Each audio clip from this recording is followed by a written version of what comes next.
I remember the first time I used the internet. I was an undergrad at Wheaton College. It was 1995 or 6, and I had to go to the campus computer center because I didn't have access from the Macintosh I had in my dorm room. And I certainly wasn't using the internet for any of my history classes. I was enrolled in an astronomy course titled Extraterrestrial Life. And the professor had given the class an assignment to use the internet to look at images from the Hubble Space Telescope on the NASA website. I was transfixed. It would be hard not to be. I spent over an hour looking at these images, and I thought that the internet was the coolest thing I had ever used. But there were no history professors assigning us work on this newfangled thing called the internet. We had to use such mundane tools as libraries and archives. Now, because I'm a history dork, I thought those things were cool. I still think that they are cool. But I have come to realize that with the proliferation of the internet and the advances in the field of digital history, that the way historians do history has been transformed. Access to archival materials online has allowed historians to spend more time using materials rather than processing the materials. When I first heard the term digital history, my reaction was, what's the big deal? So I can use Google, or I can use library databases to access the information that I'm looking for. But it's about more than just Google or databases. It's about accessing a wide array of sources that were previously unavailable, if you weren't willing to spend time in a dusty archive. Sources like paintings, sculptures, census data, court proceedings, maps, photos, letters, and my focus, diaries, or more specifically, the diary of Marian Peabody. She was a member of the elite Boston Brahmin who began keeping a diary in 1887 at the age of 12 and continued to keep that diary throughout most of the rest of her life.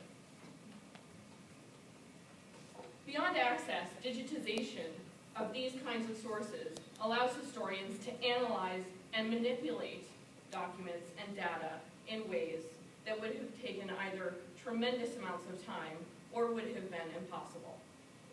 The field of digital history ranges from the very simple, such as word clouds, to the very complex involving programming and coding. Data mining is just one piece in the field of digital history. Word clouds are one of the simplest approaches to data mining, or in this case, more specifically, text mining. Here you simply copy and paste a document or a section of a document, as large or as small as you like, into a word cloud generator. For this one, I used Wordle.com. A word cloud shows the importance or frequency of words used in a text by varying the size of the word. The larger it appears, the more often it is used. Any guesses what document this word cloud represents? That's right, the U.S. Constitution. Very good. Here's a word cloud that I generated from a section of Peabody's diary from May of 1905. In terms of real concrete historical research, this tool doesn't necessarily give the researcher a lot of information, but it is a very simple example of the ways that large amounts of text can be processed in very short amounts of time. It can also lead to simple observations and understandings of a piece of text. Here, we see that the word that appears most often is herald.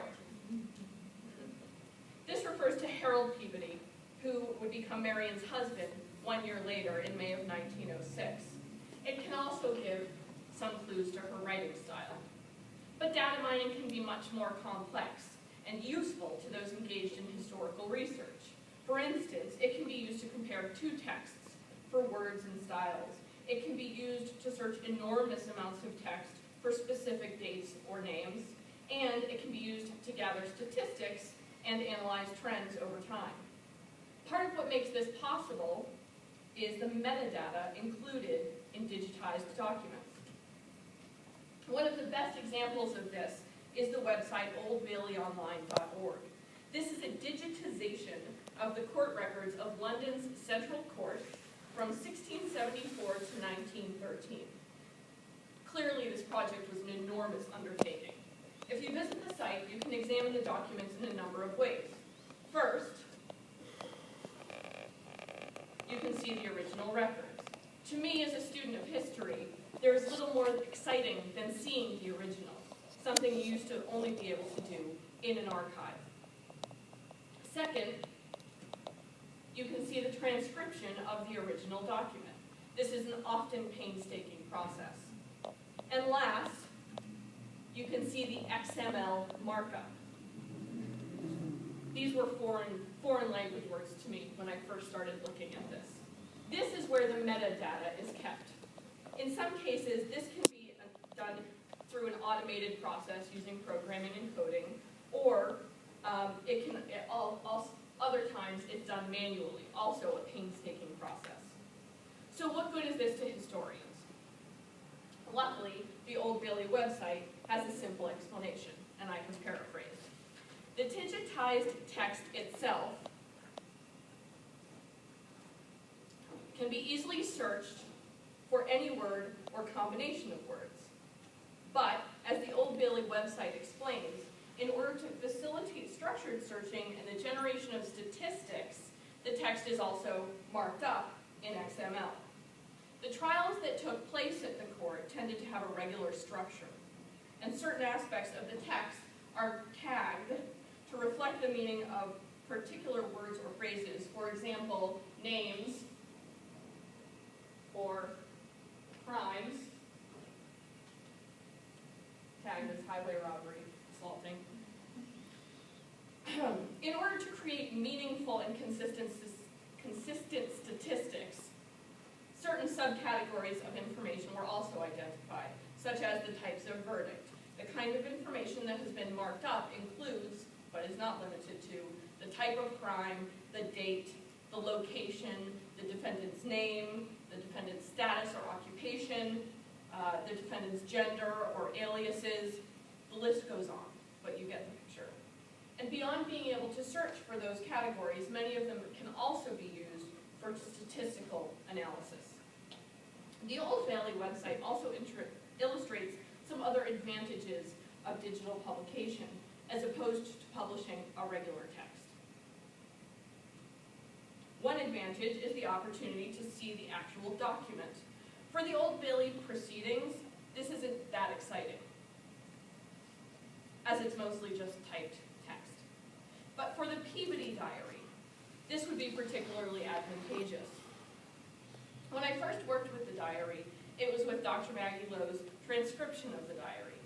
While just reading the diary was amazing and thought-provoking, it didn't compare to how I felt when I actually saw the diary. Peabody willed her diary to the Massachusetts Historical Society and all of her papers.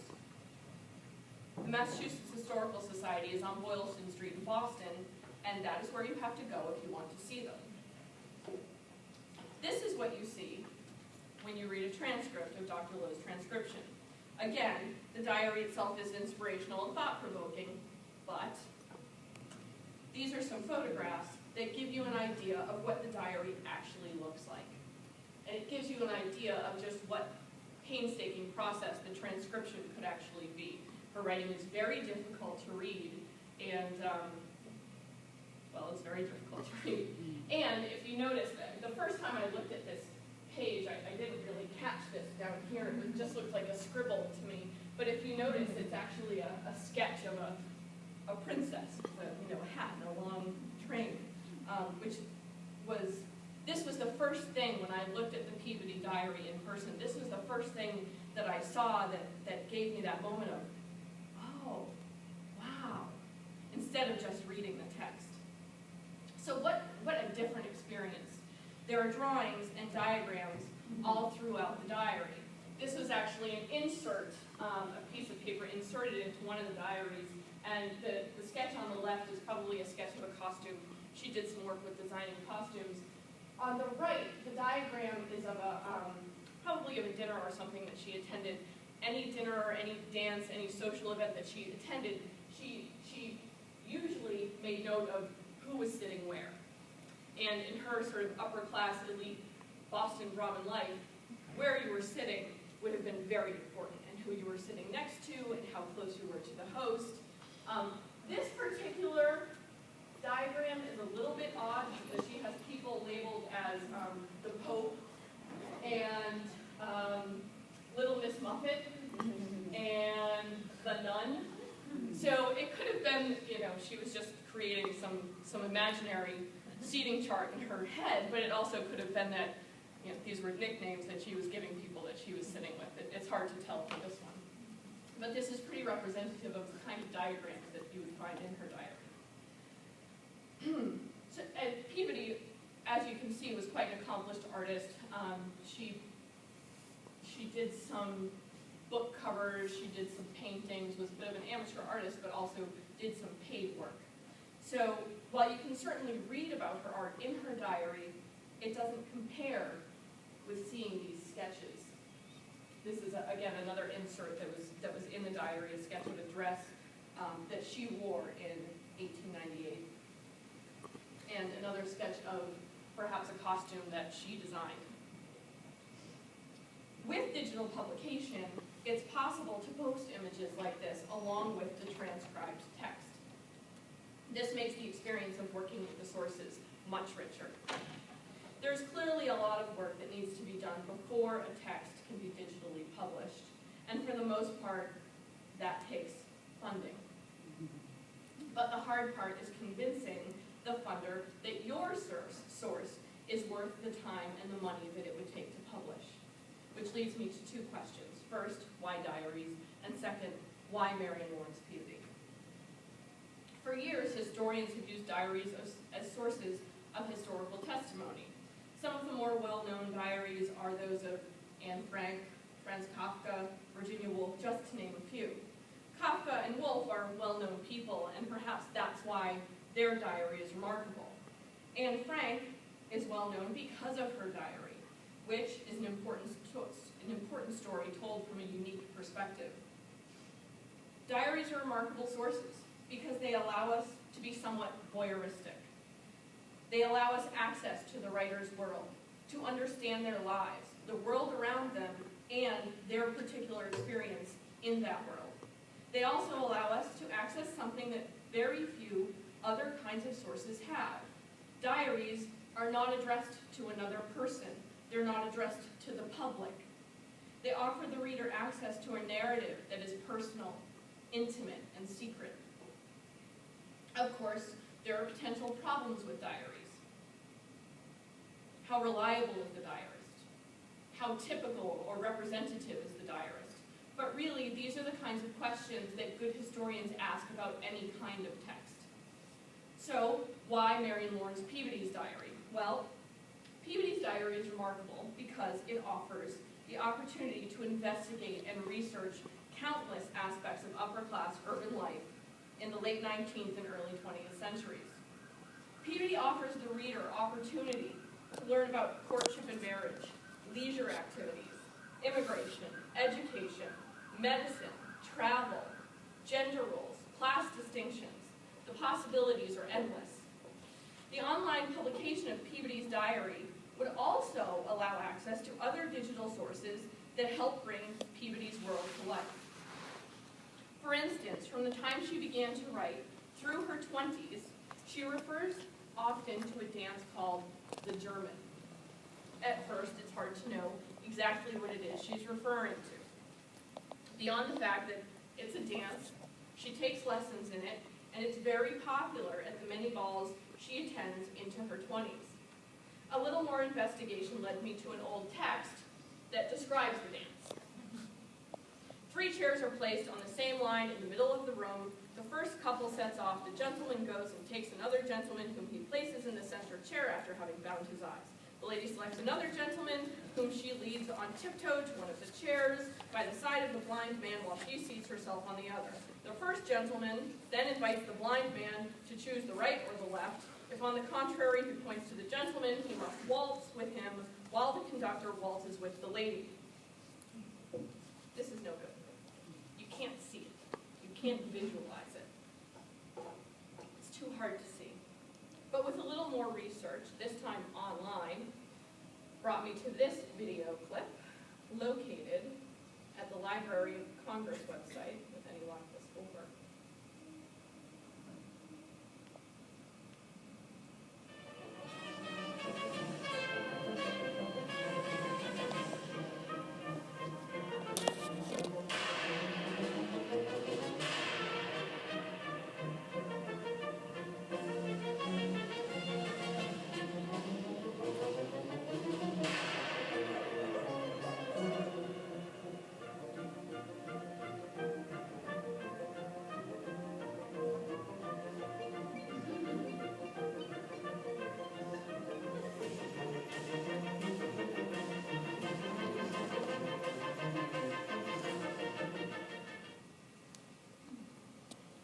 And now we see that Peabody's diary has begun to come alive. I began work on this diary in the fall of 2010 as a student in one of Dr. Lowe's graduate courses. I thought that the digital publication of this diary would be simple, and it has proved to be anything but. Even so, work on Peabody's diary has opened my horizons to new ways of learning, thinking about, and teaching history. I don't know that I'll ever progress to the level where I can begin to program so that I can mine my own data or gather my own statistics, but at the very least, I have begun to explore and use the wide array of tools that are available in the field of digital history.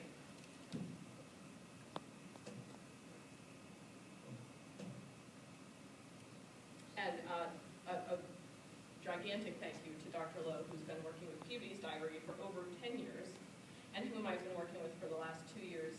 And I think that any student would be hard-pressed to find a more dedicated, demanding, enthusiastic, and encouraging person to work with.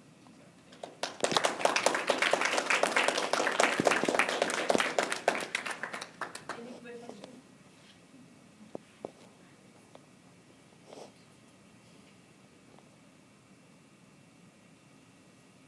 So after this, the last year, have you changed your understanding of how to utilize digital history?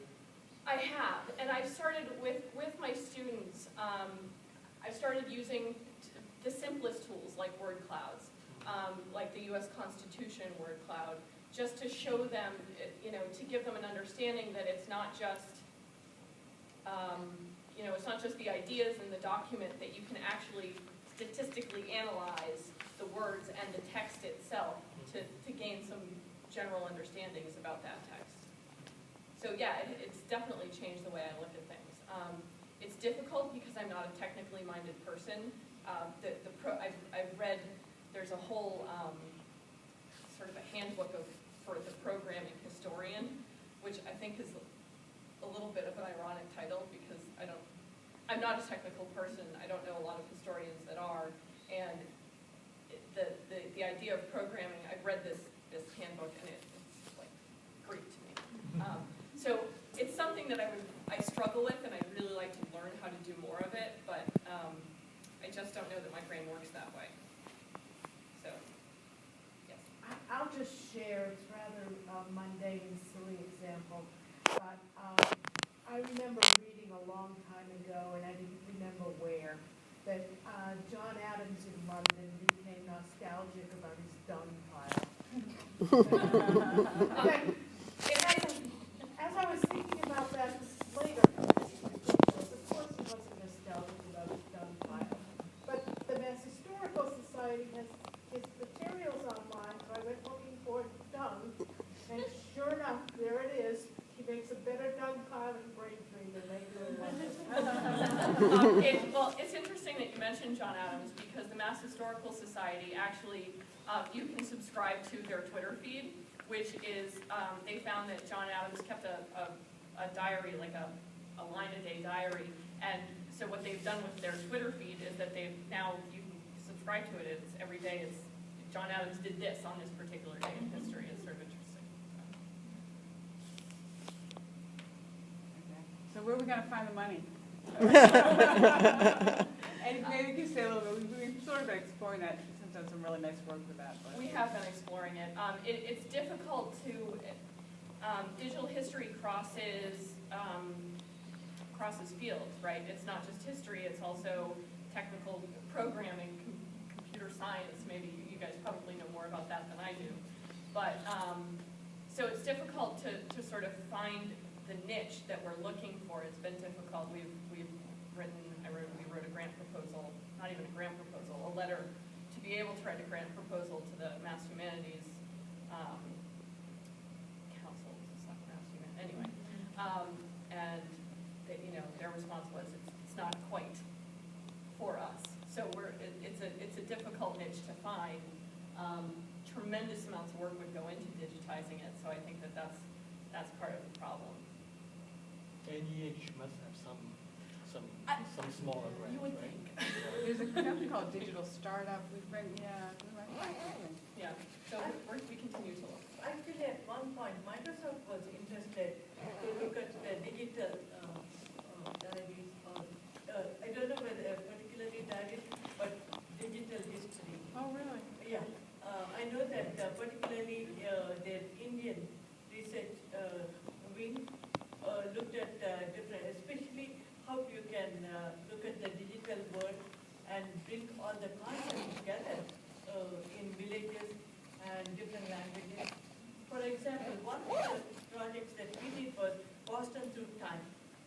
So from 1800s, how the land use and land value has changed over time.